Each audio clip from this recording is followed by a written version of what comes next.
মালামালগুলো রয়েছে সেগুলো এতটা ভয়াবহ ঘুরছে। আমরা উপরে একটু ধোঁয়াটা দেখাতে চাই।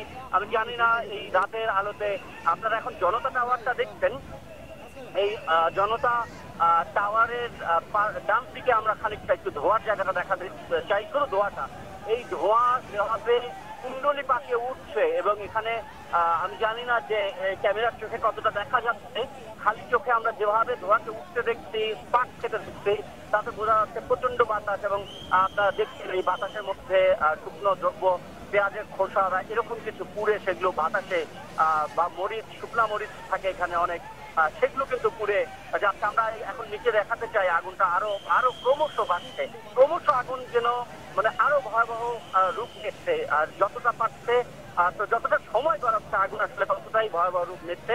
আমরা একটু একেবারে বাম দিকে দেখাতে চাই, ফায়ার ব্রিগেডের গাড়ি এসে পৌঁছেছে আমরা দেখতে পাচ্ছি। এখনো ওখান থেকে এ পর্যন্ত পানি কিভাবে দেওয়া হবে সেটা জানি না, হয়তো তারা সেই চেষ্টাই করছেন, কিন্তু এখন পর্যন্ত আমরা পানি দেওয়ার কোনো নমুনা ফায়ার ব্রিগেডের পক্ষ থেকে যে বড় ধরনের পানির ধারা আসবে সেটি আমরা দেখতে পাচ্ছি না। তবে একটা আশার কথা বলা যেতে পারে, যদি আগুন ছড়িয়ে না পড়ে, অর্থাৎ আগুনকে কিন্তু নিয়ন্ত্রণের জন্য এখানে যারা ব্যবসায়ীরা রয়েছেন তারা কিন্তু যতটুকু পানি পারেন যেন আগুনটা ছড়িয়ে শুটকির বাজার বা অন্যান্য মার্কেট পর্যন্ত না যায়, সেই চেষ্টা কিন্তু নিজে আমরা করতে দেখেছি তাদেরকে।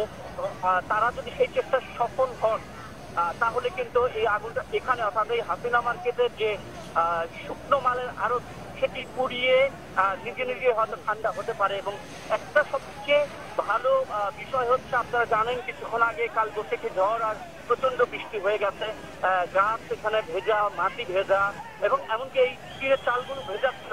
এই কারণেই হয়তো বা কিছুটা আগুন কিছুটা সদয় থাকতে বাধ্য হচ্ছে, অর্থাৎ কিনা আগুনটা যতটা ছড়িয়ে পড়ার সম্ভাবনা ছিল ততটা নেই।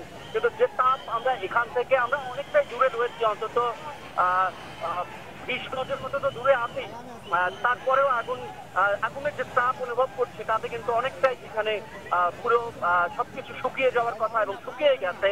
এবং আমরা এটুকু বুঝছি যদি আগুন ছড়িয়ে পড়ে তাহলে কিন্তু ঠেকানো, একটু খানিকটা ছড়িয়ে পড়লে পাশের এই যে টিনের আড়তগুলোতে তাতে যদি ছড়িয়ে পড়ে তাহলে কিন্তু খুব একটা মানে সুবিধা করতে পারবে না এলাকাবাসী এই আগুন সামলানোর জন্য। আগুন ছড়া আমরা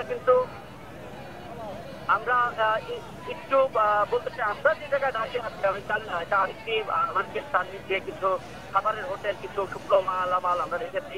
আমি একটু টিনের ফাঁক দিয়ে দেখানোর চেষ্টা করতে চাই যদি সম্ভব হয়। আমি জানি না, শুকনো বস্তা আপনি দেখছেন এবং আমরা যেখানে দাঁড়িয়ে আছি নিচে কিন্তু চট, অর্থাৎ শুধুমাত্র বস্তা, একবার